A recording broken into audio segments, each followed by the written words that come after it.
Soft semi Banarasi സിൽക്കാണ് സാരിയുടെ fabric വരുന്നത്. അതിൽ നല്ലൊരു എലിഫന്റ് ആൻഡ് പീകോക്ക് മോട്ടീവ്സിലായിരിക്കും. ഈ മോട്ടീവ്സ് തന്നെ ആയിരിക്കും സാരിയിൽ വരുന്നത് കേട്ടോ. ആ പീകോക്ക് ആൻഡ് എലിഫന്റ് മോട്ടീവ്സ് ആയിരിക്കും ഫുൾ സാരി വരുന്നത്. കളർ പാലറ്റ്സ് മാറി മാറി വരും. മസ്റ്റേഡ് യെല്ലോ ആട്ടോ സാരിയുടെ കളർ വരുന്നത്. ഹെൽത്തി ഫംഗ്ഷൻ എല്ലാം വളരെ ആപ്റ്റ് ആയിട്ട് നമുക്ക് ഡ്രേപ്പ് ചെയ്യാവുന്ന സാരി വരുന്നത് കേട്ടോ.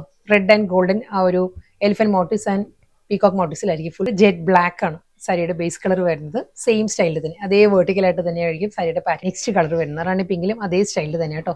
വെർട്ടിക്കൽ സ്ട്രൈപ്പ് ഡിസൈൻസ് മുന്താണി.